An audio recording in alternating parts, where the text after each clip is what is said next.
მინდა რომ მოსეთოიძეზე გამახვილ ყურადღება მის მცხეთობაში არის არა პირდაპირი, მაგრამ წარმოჩენა ამ ქრისტიანული პარადიგმისა ცოტა რთული გზით, მაგრამ ძირეულად. რა მაქვს ხედულობაში?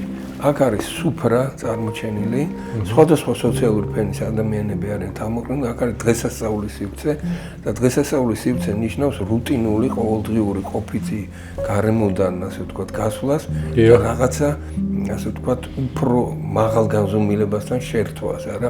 ამაზე მირჩა ელიადეც გვესაუბრება ჩვენ რელიგიათმცოდნე, ძალიან სერიოზული მოგესალმება და აქ რა არის საინტერესო? იქ არის ცეცხლის, ასე ვთქვათ, ვირტუოზული წარმოჩენა ფერწერული ხერხებით, ძალიან დამაჯერებელი და ხეებია ასევე, რომლებიც არის სიცოცხლის ხის ასოცირებას აღძრავს. ისინი გუმბათისებურად თითქოს და არის განთავსებული უკანა პლანზე და ძლავრი პლასტიკურობით გამოირჩევა.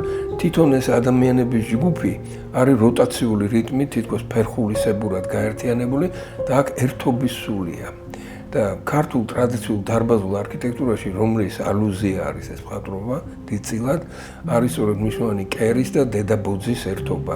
დედაბოძი ეს არის აფსის მუნდი, ეს არის სამყაროს ღერძი. და აქვე არის ეს კერის, ასე ვთქვათ, ცეცხლი, ხო? და ეს ყველაფერი აერთიანებს დარბაზის სივრცეში კერა, დედაბოძი და გვირგვინი მთელი სამყაროს მოდელია პრაქტიკულად წარმოჩენილი და დაძრულობის პრინციპი არის დაცული სწორედ აი ამ ნაგებობაში.